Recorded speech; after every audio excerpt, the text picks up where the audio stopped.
Le rebond du cours de l'euro-dollar est-il un piège technique haussier? Peut-on à nouveau rebasculer sous la parité? Bienvenue au Fast and Forex de ce mercredi 30 novembre 2022.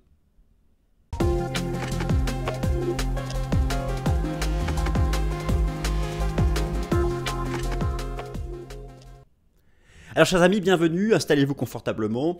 Je vais traiter avec vous le sujet du cours de l'euro-dollar, car oui, forcément, si vous analysez le Forex, si vous tradez le Forex, vous n'avez pas manqué les 900 pips de rebond. Oui, ce n'est pas rien, 900 pips de rebond depuis les 0,95 $. Alors, ce rebond du cours de l'euro-dollar interroge surtout les collapsologues, les partisans d'un effondrement de la zone euro, du retour au franc et que sais-je encore. Ils s'en étonnent, mais pourtant, s'ils creusent un peu le sujet, ils découvriraient que le rebond de l'euro-dollar est avant tout une baisse du dollar américain, un retracement du dollar américain. Comment percevoir, comment savoir la part dans le rebond de l'euro-dollar, la part de l'euro, la part du dollar US? Est-ce un piège technique selon les traders institutionnels? Est-ce un piège technique selon les banques? Quels sont les objectifs des grandes banques? Le rebond de l'euro-dollar est-il un piège haussier selon les fondamentaux de la zone euro? Si ce n'est pas un piège haussier et que le marché revient tester la parité, faut-il l'acheter? Et qu'est-ce qu'on vise ensuite? Est-ce au contraire une opportunité de short long terme pour viser 0,90? Bien voilà, toutes ces questions, je vais y répondre de manière organisée, multithématique. On va commencer par les fondamentaux institutionnels, vous allez voir, c'est passionnant. Je vous l'ai montré si vous avez suivi les Fast and Forex des dernières semaines. Début octobre, je vous avais montré que les traders de hedge fund et d'asset management sur les contrats futurs et contrats d'options euro-dollar étaient repassés net acheteurs. Ensuite, 900 pips de rebond. Ils font le marché. Je ne dis pas que c'est facile, mais c'est quelque chose, un schéma qui s'est à nouveau répété. 900 pips de rebond à 0,95 quand tout le monde annonçait 0,80, les institutionnels disaient « moi je paye ». Je vais vous remontrer toutes les datas, comment y accéder, comment suivre ça chaque semaine, car c'est la clé. Ensuite, bien sûr, les fondamentaux de la zone euro, et puis la question du dollar américain, le taux terminal de la Fed, est-ce un piège?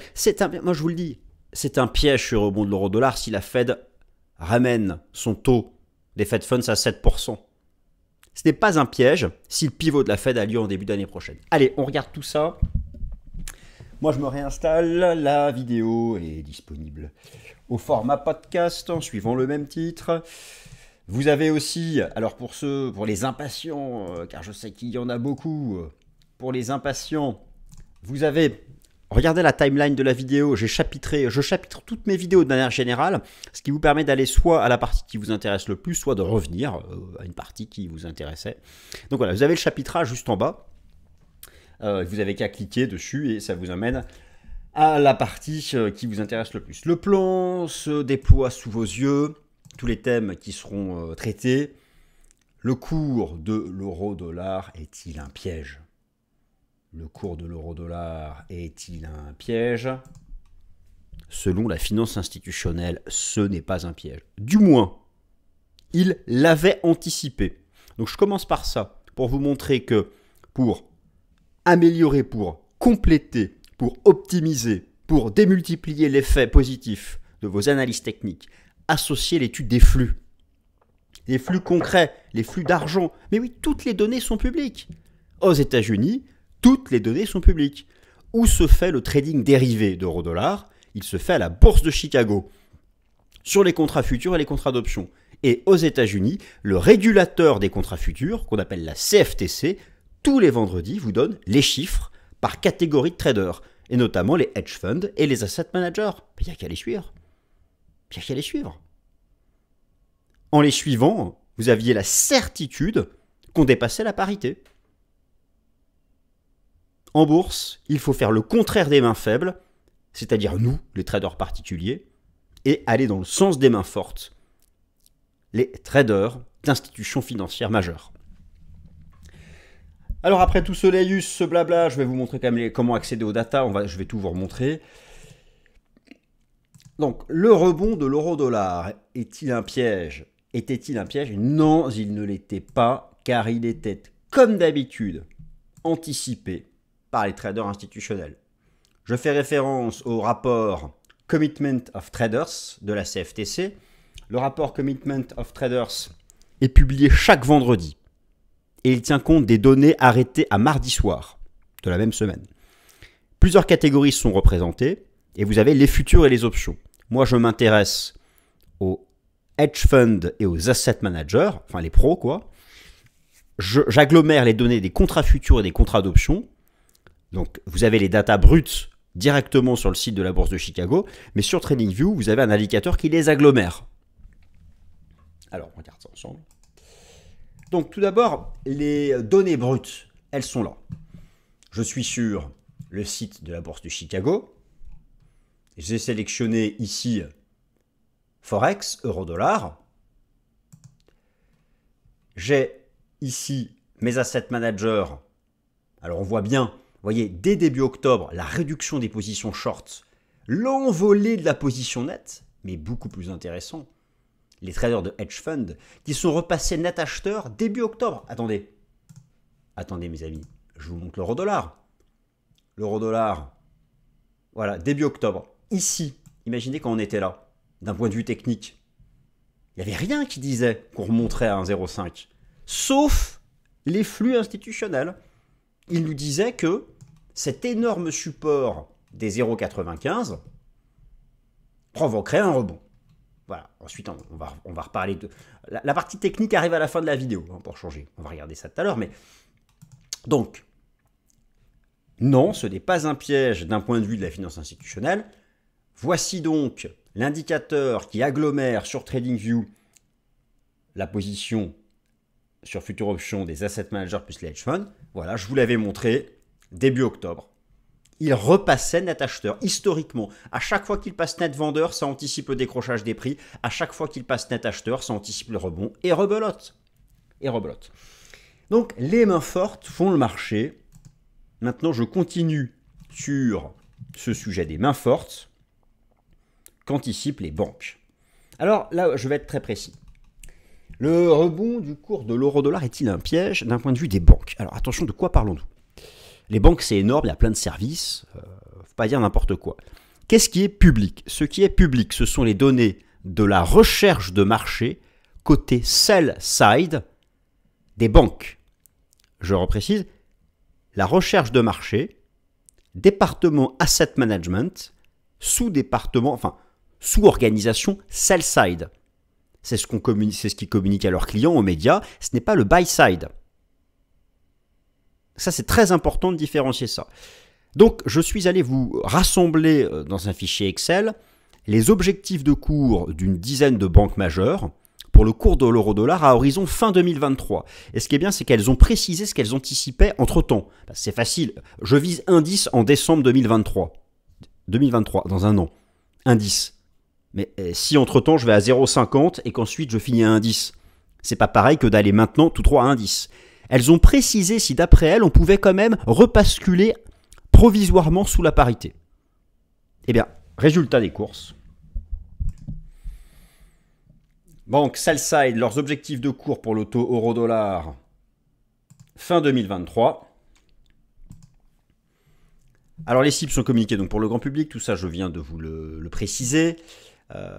Alors sachez une chose, parce que j'ai regardé du coup toutes leurs anticipations côté sell-side, la plupart d'entre elles anticipent un taux terminal de la Fed qui ne dépasse pas 5,5. En fait, c'est ça le sujet. Car je vais vous le démontrer dans un instant, je suis allé vous chercher les datas de la Banque des règlements internationaux, la Banque centrale des banques centrales, qui vous montrent qu'en fait, dans euro-dollar, c'est 80% le dollar. C'est pour ça en fait que ça remonte, même s'il y a des inquiétudes pour l'Europe et la récession. Bref, le rebond de l'euro-dollar ne repose que sur une seule chose. Le fait que la Fed pivote au premier trimestre 2023. Le fait que la Fed, son taux terminal ne dépasse pas 5,5. Actuellement, il est à 4. Là, mi-décembre, il devrait passer à 4,5, 4,75. Les institutionnels anticipent que ce sera 5,25, 5,50 début d'année et hop, et ça rebaisse. Tout le rebond de l'euro-dollar est basé là-dessus. S'ils ont tort, on coulera à 0,90. Si le taux des Fed Funds va à 7%, on ira à 0,90. Donc, les banques en question, dont j'ai rassemblé les objectifs, ne visent pas plus de 5,5. Elles sont optimistes. On verra bien si elles ont tort. Voilà les objectifs. Alors, je vais prendre un petit laser là pour un petit pointeur laser pour les vous montrer. Donc, elles anticipent toutes Goldman Sachs, JP Morgan, Morgan Stanley, Barclays, BNP Paribas, UBS, Bank of America, Credit Suisse, Deutsche Bank, des cibles entre 1,05 et 1,10 $. Ce sont leurs cibles pour fin 2023. Mais attention, lorsqu'on leur pose la question for during the year, toutes disent attention, peut-être qu'on fera quand même une mèche sous la parité. En gros, ce que ces banques sont en train de dire pour le cours de l'euro-dollar, c'est qu'elles anticiperaient par rapport, là on est à 1,0380, elles anticiperaient d'aller se refaire peur et ensuite de rebondir. Voilà.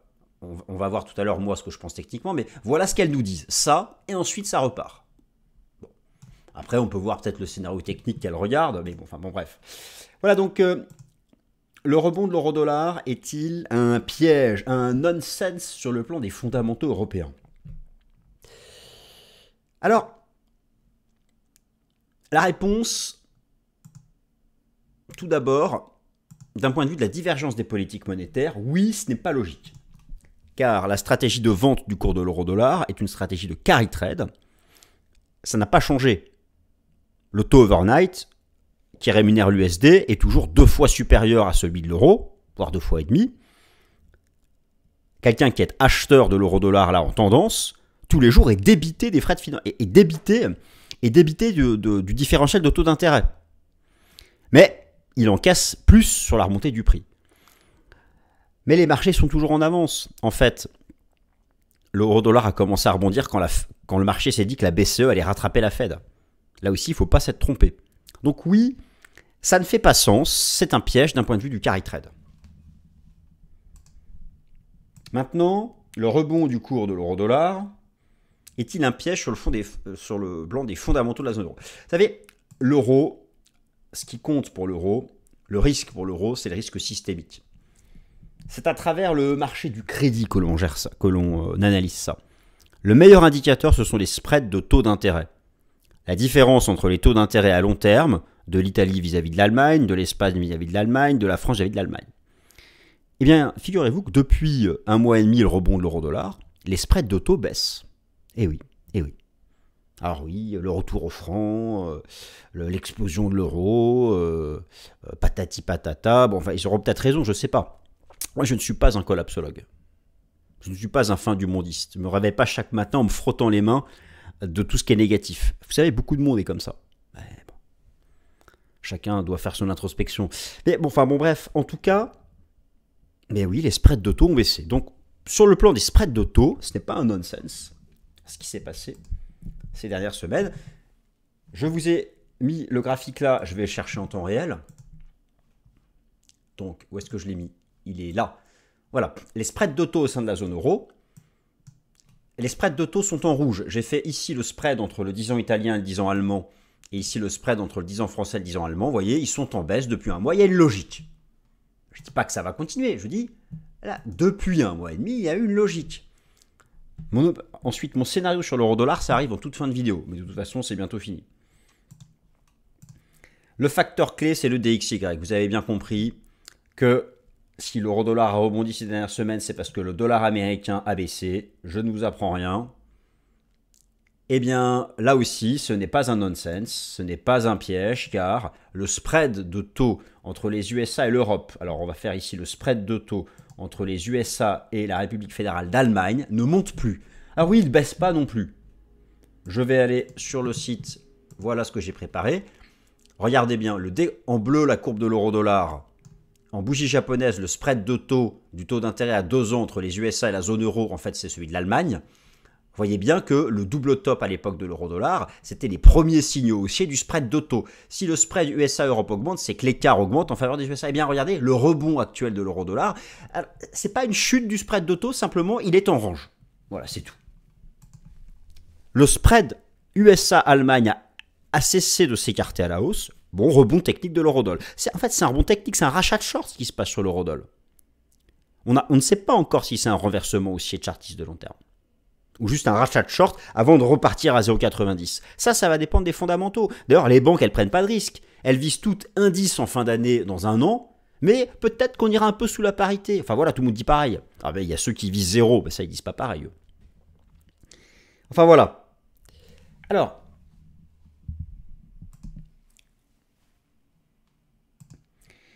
en fait, la clé, ça reste le dollar US. Le rebond de l'euro-dollar n'est pas un piège si ce que vous avez sous les yeux est respecté. Vous avez ici les anticipations du taux terminal de la Fed, selon le prix des contrats futurs négociés à la bourse de Chicago sur le taux d'intérêt des Fed Funds. Le marché anticipe 5,25 et ensuite une baisse des taux.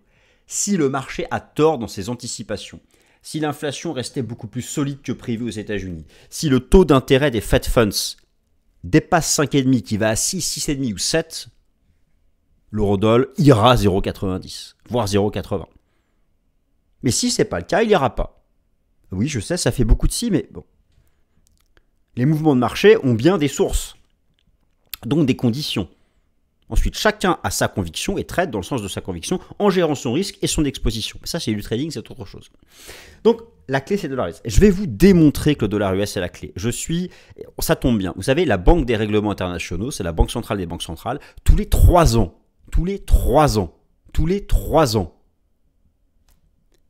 elle produit un rapport triennal. Donc, tous les 3 ans. Eh bien, il vient de tomber. Il est tombé mi-octobre. On a les données fraîches. Je suis allé vous chercher dans le Forex la part du dollar, la part de l'euro. En fait, concrètement, la monnaie qui compte dans l'euro-dollar, c'est 80% le dollar. Ne cherchez pas. Donc en fait, le trading de l'euro-dollar, ça va être un trading de corrélation inverse au DXY. Le DXY étant le code mnémonique du dollar US face à un panier de devises. Le tout dernier rapport triennal de... Alors j'avais dit que je mettais plus la transition en rideau, mais je ne sais pas pourquoi elle est restée celle-là. Je sais, ça en énerve certains. C'est difficile de faire plaisir à tout le monde, messieurs dames, mais j'essaye. Le rapport triennal de la BRI en octobre 2022 nous démontre que oui, sur le marché d'échange, le dollar, c'est le patron. Et donc que dans l'euro-dollar, c'est d'abord l'USD. Voilà toutes les datas. C'est tout frais, c'est tout chaud, ça date d'octobre. L'USD est présent dans 88% des trades sur le Forex. Là, vous avez tout le détail qui est sous vos yeux. Vous pouvez prendre le temps de regarder le slide. Vous avez la synthèse maintenant qui apparaît. 88% top traded currencies dans l'euro-dollar, mes amis. Pour trader l'euro-dollar, en fait, c'est un trading de corrélation inverse avec le dollar US face à un panier de devises. Alors justement, maintenant, on va regarder l'analyse technique. On va passer sur le graphique. N'oubliez pas que vous pouvez me suivre sur Twitter si mon travail vous intéresse. Vous pouvez surtout, si mon travail vous intéresse, surtout vous pouvez vous abonner. C'est la meilleure façon de nous aider, nous, à maintenir le rythme chaque semaine dans la chaîne. Alors, sur le dollar américain, j'avais fait une vidéo sur le sujet récemment. Oui, le dollar a fini sa vague 5. Alors, clairement, on est d'accord. Le RSI mensuel sort par le bas de la zone de surachat, le MACD sous résistance, bref, partout. On est rentré dans un pullback en 3 temps, ABC. On vient de faire la A. Là, on est dans une B. Et moi, j'envisage ça, une vague C, et un retour à 103. Donc, là, il y a peut-être un petit rebond du dollar US, donc c'est un petit retracement de l'euro-dollar. Mais moi, je vise 102, 103 points sur le dollar américain face à un panier de devises. 102, 103 points. Et en journalier, je pense qu'on va avoir un range, regardez, un trading range entre MM50 et MM200, et ensuite qu'on ira à 103. Donc, j'applique la corrélation inverse au cours de l'euro-dollar. Je pense que, alors, en hebdomadaire, c'est quand même magnifique de voir le dépassement de la moyenne mobile à 30 semaines chez Rastan Weinstein, le RSI hebdo qui redépasse 50. Voilà mon scénario euro-dollar du coup à court terme. Je pense que là, on tergiverse un peu, qu'on va faire quelque chose de rangy entre, alors regardez, moyenne mobile à 50, moyenne mobile à 200. Ici, vous aviez Golden Cross, hausse, Death Cross, baisse, Golden Cross, hausse, hop, Death Cross, baisse. Alors, on n'a pas encore un Golden Cross, mais le marché a dépassé la moyenne mobile à 50 jours. J'envisage quelque chose un peu de rangy ici, entre les deux moyennes mobiles.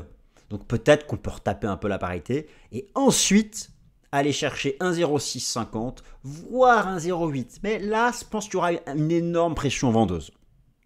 Par ici, je pense qu'il y aura une énorme pression vendeuse. Voilà mes amis, ainsi s'achève cette vidéo, j'espère qu'elle vous a plu, qu'elle vous a surtout apporté des choses intéressantes. Si c'est le cas, n'hésitez pas à liker, à vous abonner, à partager. Et quant à moi, j'étais ravi d'avoir passé ces 20 minutes avec vous, passez une bonne semaine et à lundi prochain, merci.